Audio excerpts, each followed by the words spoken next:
নমস্কার বন্ধুরা, farmer machinery YouTube চ্যানেলে আপনাদের স্বাগত জানাই। আমার প্রিয় দর্শক বন্ধুদের জন্য আজকে একটি নতুন আপডেট নিয়ে এসেছি। যে সমস্ত আমার প্রিয় দর্শকদের পার্সেস অর্ডার এসেছে এবং যাদের এখনও পার্সেস অর্ডার আসেনি, বিএলসি এবং ডিএলসি রিকমেন্ডেড দেখাচ্ছে, তাদের জন্য আজকের ভিডিওটি খুবই গুরুত্বপূর্ণ হতে চলেছে। অবশ্যই আপনারা কিন্তু প্রথম থেকে শেষ পর্যন্ত ভিডিওটি দেখবেন, কারণ না দেখলে কিন্তু আপনাদের মেশিনারি যন্ত্র পেতে একটু কষ্ট হবে। তাই অবশ্যই আমার ভিডিওটি মনোযোগ সহকারে দেখবেন। তো চলুন, ভিডিওটি শুরু করার আগে আপনাদের কাছে একটি ছোট্ট রিকোয়েস্ট, যারা আমার চ্যানেল নতুন তারা অবশ্যই আমার চ্যানেলটিকে সাবস্ক্রাইব করবেন এবং চ্যানেলটিকে একটি লাইক করবেন।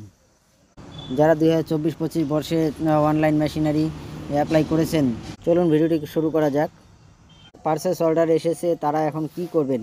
আমাকে কিন্তু এই বিষয়ে প্রায়ই আমাকে কমেন্ট করছেন যে দাদা, এখন আমার পার্সেস অর্ডার চলে এসেছে, আমি এখন কি করব, কিভাবে আমি মালটি সংগ্রহ করব, এই বিষয়ে কিন্তু প্রায়ই আমাকে কমেন্ট করে থাকেন। আমি তাদের জন্য বলছি, যাদের পার্সেস অর্ডার এসেছে তাদের কিন্তু এখন তাদের যে রিসিপ্ট কপিটি রয়েছে, অনলাইন করার সময় যে একটি রিসিপ্ট কপি বেরিয়েছিল, সেই রিসিপ্ট কপিটি নিয়ে আপনারা অফিসে যোগাযোগ করবেন। সেখান থেকে একটি ওয়ার্ক অর্ডার দিবে।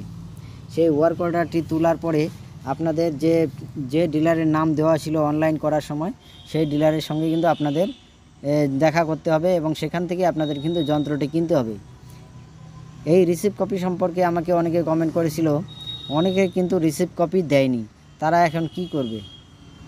যাদের রিসিপ্ট কপিটি দেয়নি তাদের একটাই উপায় আছে, তারা হলো তাদের যে জমির খতিয়ান, আধার কার্ড, ভোটার কার্ড এবং অল ডকুমেন্টস নিয়ে আপনারা অফিসে যোগাযোগ করবেন। অফিসে গেলে আপনাদের কিন্তু সেখান থেকে একটি ওয়ার্ক অর্ডার কপি দেবে। সেই কপিটি নিয়ে আপনারা কিন্তু ডিলারের সঙ্গে যোগাযোগ করবেন এবং আপনারা যে যন্ত্রটি কিনবেন সেই যন্ত্রটির কিন্তু অবশ্যই 3 কপি বিল আপনাদের বানাতে হবে। দোকান থেকে যে চালান আপনাদের দেবে, যন্ত্রটির যে চালান দিবে, সেই চালান এবং ওয়ার্ক অর্ডার, আপনার ডকুমেন্টস সমস্ত কিছু কিন্তু আপনাদের 3 কপি জেরক্স করতে হবে। এটা কিন্তু মাস্ট। অবশ্যই আপনাদের 3 কপি কিন্তু জেরক্স করে অফিসে নিয়ে যেতে হবে এবং সেখানে জমা করতে হবে। আর এই 3 কপি যদি ডকুমেন্টস আপনারা জমা না করেন তাহলে কিন্তু আপনাদের সাবসিডির টাকা পাবেন না। এবং 2 নম্বর পয়েন্ট হলো, সাবসিডি টাকা আপনারা কিভাবে পাবেন? এই সাবসিডির টাকা কিন্তু আপনাদের পেতে গেলে অবশ্যই যন্ত্রটি কিনতে হবে এবং যন্ত্রটি কেনার পরে আপনাদের সেই যন্ত্রটির যে বিল, সেই বিল কিন্তু আপনাদের অফিসে জমা করতে হবে। অফিসে জমা করার পরে কিন্তু অবশ্যই সেই বিলটি জমা করলেই কিন্তু শেষ হচ্ছে না কাজটা। সেই বিলে কিন্তু আপনাদের ডিলার যে রয়েছে সেই ডিলারের কিন্তু সাইন করতে হবে। সাইন এবং সিল দুটো না থাকলে কিন্তু আপনারা সাবসিডির টাকাটা পাবেন না। তাই অবশ্যই আপনারা যখন বিলটি নেবেন, সেই বিলটি নেওয়ার সময় অবশ্যই আপনারা চেক করে নেবেন আপনার বিলে ডিলারের সিল সই আছে কি না। এবং অফিসে কিন্তু জমা করার পরেও ডিলারের 3টে সই এবং সিল থাকে। সেই অ্যানেক্সার 10 এই অ্যানেক্সার 10 কিন্তু অফিস থেকে বের হবে আপনার মালটি ডেলিভারি হওয়ার পরে। এই অ্যানেক্সার 10 যদি আপনাদের ডিলার সই না করে তাহলে কিন্তু আপনাদের সাবসিডির টাকা আপনাদের পাবেন না। তাই অবশ্যই অফিসেও কিন্তু আপনাদের যে ডিলারের মালটি নিয়েছেন সেই ডিলারকে কিন্তু অফিসেও 3টে সাইন করতে হবে এবং 3টে সিল থাকবে। সেই সিল না হলে এবং সাইন না হলে কিন্তু আপনাদের সাবসিডির টাকা ঢুকবে না। অবশ্যই আপনারা এই ডিলারের 3টে সিল সই কিন্তু দেখে নেবেন, তাছাড়া কিন্তু আপনাদের সাবসিডির টাকা পাবেন না। এবার 3 নম্বর পয়েন্ট হলো, জিও ট্যাগিং কোথায় করবেন?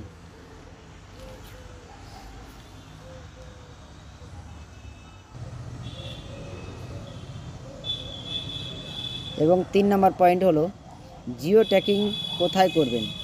এই জিও ট্যাগিং কিন্তু আপনাদের অফিসে করতে হবে।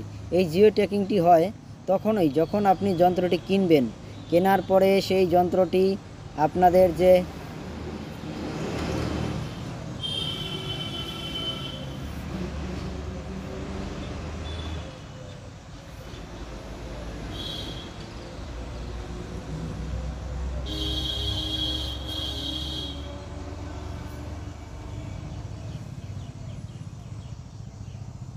এই জিও ট্যাগিং হবে আপনাদের অফিসে।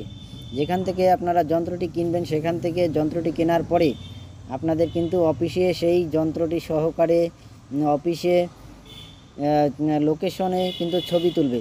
সেই লোকেশন সহকারে ছবি তোলার পরে আপনাদের সেই ছবিটি কিন্তু কম্পিউটারে আপলোড হবে। আপলোড হওয়ার পরেই কিন্তু আপনাদের সাবসিডির টাকাটি আপনাদের অ্যাকাউন্টে ঢুকবে। তো অবশ্যই এই যন্ত্রটি আপনারা যে যন্ত্রটি কিনবেন সেই যন্ত্রটি কিন্তু অবশ্যই আপনাদের অফিসে জমা করতে হবে এবং জমা করার সঙ্গে সঙ্গে কিন্তু আপনাদের একটি ছবি তুলবে। সেই কেপিএস ছবি তোলার পরেই কিন্তু আপনাদের সাবসিডির টাকাটি পাবেন। এবং আপনারা যদি যন্ত্রটি কিনে বাড়ি নিয়ে চলে যান তাহলে কিন্তু আপনাদের সাবসিডির টাকা পাবেন না।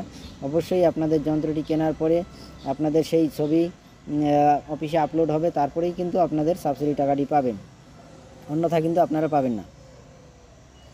এবার 4 নম্বর পয়েন্ট হলো কতদিন পরে আপনাদের সাবসিডি টাকাটি পাবেন।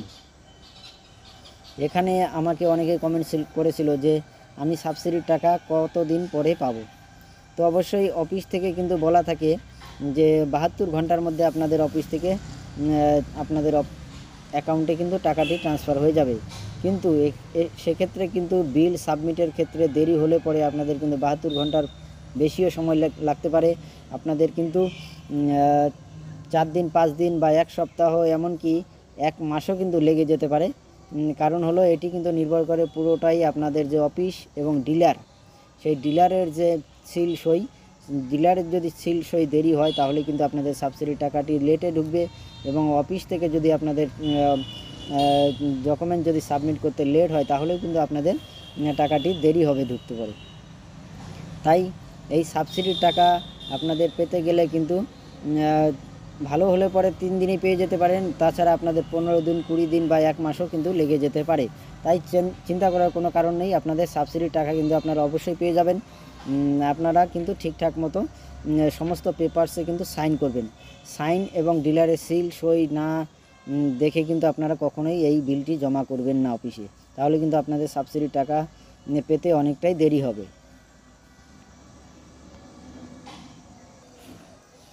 আমাকে কিন্তু অনেকেই প্রায়ই কমেন্ট করেছিলেন যারা বিএলএসসি এবং ডিএলএসসি রয়েছেন, তাদের কিন্তু কোনো রকম স্ট্যাটাসের কোনো পরিবর্তন হচ্ছে না। তাদের জন্য আমি বলছি, যাদের বিএলএসসি এবং ডিএলএসসি রিকমেন্ডেড দেখাচ্ছে তারা কিন্তু যন্ত্রটি কিন্তু অবশ্যই পাবেন।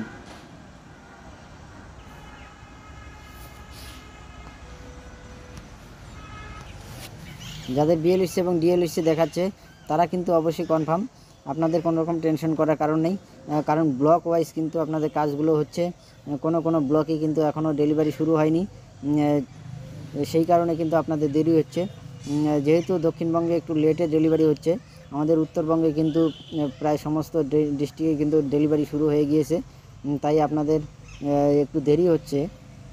তো সে কারণে আপনাদের কোনো রকম টেনশন করার কারণ নেই। কিন্তু যদিও দেরি হয়ে যাচ্ছে তারপরে কিন্তু আপনাদের সেই যন্ত্রটি পেতে অসুবিধা হচ্ছে, কারণ ধান কাটার মরশুম কিন্তু অলরেডি শেষ হয়ে গিয়েছে এবং সেই কারণে যারা রিপারের জন্য অ্যাপ্লাই করেছিলেন তাদের কিন্তু সেই রিপারটি কোনো কাজেই লাগছে না। এবং যারা পাওয়ার টিলারের জন্য অ্যাপ্লাই করেছিলেন তাদেরও কিন্তু সমস্যা হচ্ছে, কারণ আলুর সিজন কিন্তু চলে এসেছে, তাই পাওয়ার টিলারের জন্য যারা অ্যাপ্লাই করেছেন তাদেরও খুব সমস্যার সৃষ্টি হচ্ছে। কিন্তু যেহেতু সম্পূর্ণ অফিসিয়ালি ম্যাটার, তাই এটি কিন্তু আপনাদের একটু ধৈর্য সহকারে থাকতে হবে, কারণ এর অফিসের উপর বাইরে আর কিছু করার নেই। অফিস থেকে যতদিন না পর্যন্ত আপনাদের পারচেস অর্ডার আসছে ততদিন কিন্তু আপনাদের ওয়েট করতেই হবে। এবং এফএমবি এবং সিএসসি আরও লেট হচ্ছে। আপনারা অবশ্যই আপনাদের যে ব্লক এবং ডিস্ট্রিক্টে জমা করেছিলেন সেখানে আপনাদের অবশ্যই একটু যোগাযোগ করুন, কারণ সিএসসি এবং এফএমবি কিন্তু এখনও কোথাও শুরু হয়নি। তাই আপনারা অবশ্যই একটু যোগাযোগ রাখবেন ডিলারের সঙ্গে এবং যোগাযোগ রাখবেন আপনারা সেই ব্লকের সঙ্গে। তো আজকে ভিডিওটি বেশি বড় করছি না, এখানেই শেষ করছি। নমস্কার।